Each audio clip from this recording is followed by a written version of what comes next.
solidarity with our Jewish community. And you are not alone.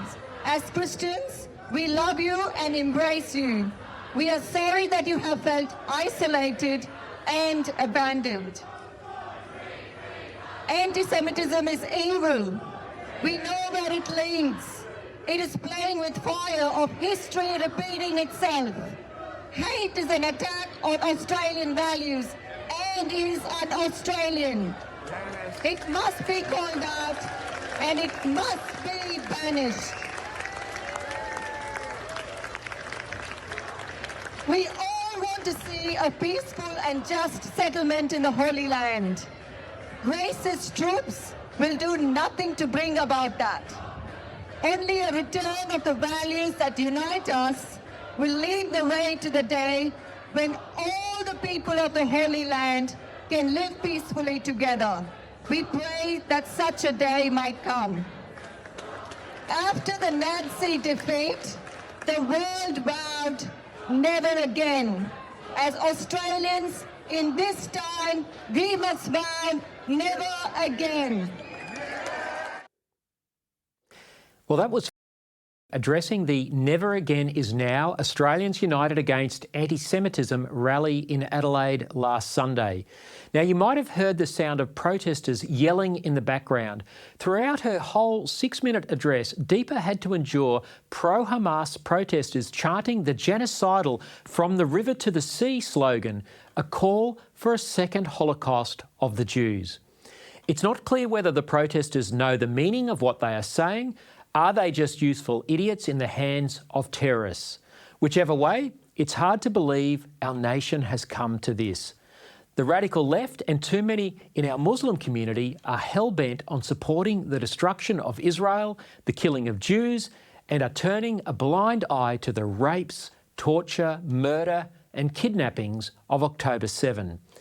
Hamas must be destroyed, and along with it, the evil ideology that wants to kill not just Jews, but all other non-Muslims wherever they are. This is a fight for civilization itself, and Family First is determined to continue to stand with the Jewish and Israeli people. Well, it's another big show this week. I speak with the Australian Christian Lobby's Queensland Director, Rob Norman, about plans by the Labor government there to allow open slather sexual exploitation of young women through decriminalised prostitution. Where's the LNP on this?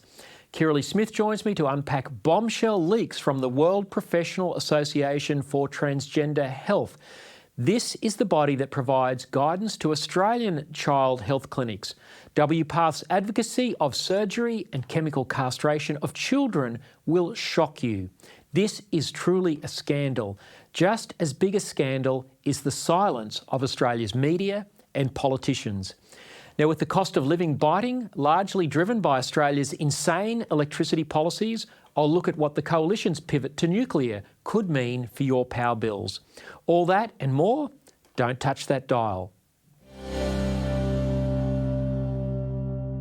Mutilating children's bodies and sterilising them is fine, according to those making up the rules followed by LGBTIQA+ child gender clinics right here in Australia.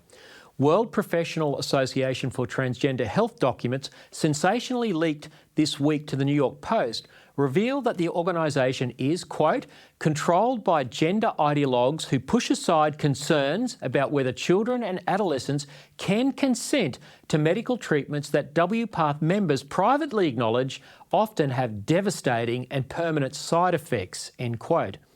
Now, this is a very, very big story that at the time of recording of this show was getting no attention from the mainstream media here in Australia.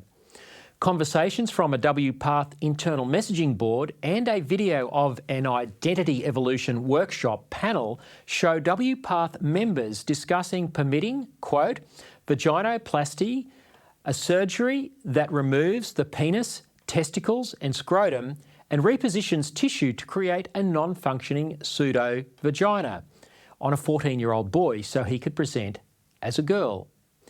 Marcy Bowers, a man who identifies as a woman, is WPATH's president and a California-based pelvic and gynecologic surgeon.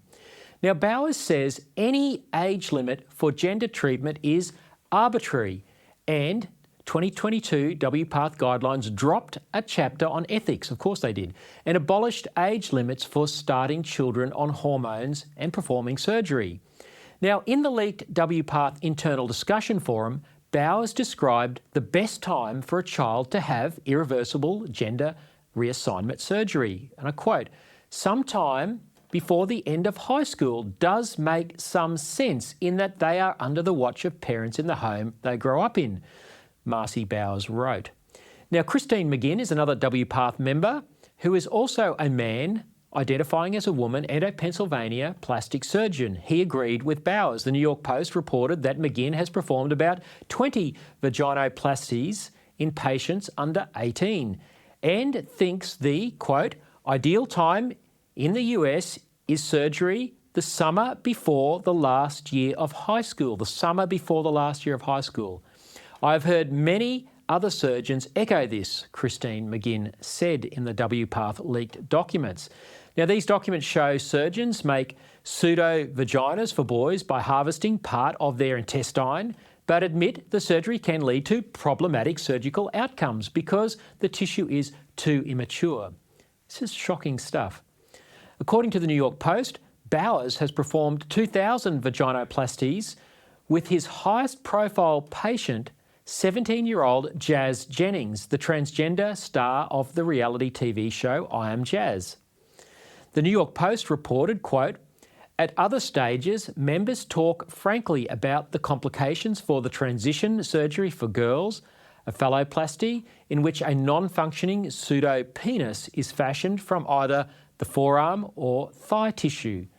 It requires a full hysterectomy and surgical removal of the vagina." They also discuss other serious consequences, including pelvic inflammatory disease, vaginal atrophy, abnormal pap tests, and incontinence. A 16-year-old girl who had been on puberty blockers for several years before she was put on testosterone for a year had developed 2 liver tumours that an oncologist concluded the hormones had caused. Another member described a young patient on testosterone for 3 years who had developed vaginal pelvic pain, spotting, atrophy with persistent yellow discharge. Several colleagues described patients with similar conditions, some with debilitating bowel problems or bleeding and excruciating pain during sex, feeling like broken glass. Vaginal estrogen creams and moisturisers, as well as hyaluronic acid suppositories, can be helpful, end quote. Now, Bowers is also exposed as affirming that puberty blockers were reversible, something not supported by the science. He also downplayed the consequences for transgender children to bear children in the future, saying the fertility question had no research. Now, clearly the loss of a penis or a vagina will make someone infertile. This is something that's lost on the LGBTIQA+ political activists that are running WPATH. As of today, Australia's leading child gender clinic, the Royal Children's Hospital in Melbourne, referenced WPATH guidelines on its website. Last month, the mother of a 15-year-old girl wrote online that it was a happy day when the RCH referred her daughter for a double mastectomy so she could present as a boy. You can see the consequences of the WPATH, the international body, and the effect it's having here in Australia. Now, the Victorian Health Minister, Mary-Ann Thomas, in response to questions on notice from expelled Liberal Moira Deeming, told Parliament recently that, quote, "The Royal Children's Hospital does not provide or refer children to surgical treatment." Now, clearly the mother and the minister can't both be right. We know what WPATH thinks. Now, the Family First political party has long called for the closure of Australia's child gender clinics and for it to be unlawful to prescribe puberty blockers, cross-sex hormones and perform gender reassignment surgery on minors. If adults want all this, go for their life, although I don't recommend it. But certainly children should be protected from this and our politicians should be protecting them. This is probably the world's biggest medical scandal. It's happening here in Australia as well, and our political leaders are silent.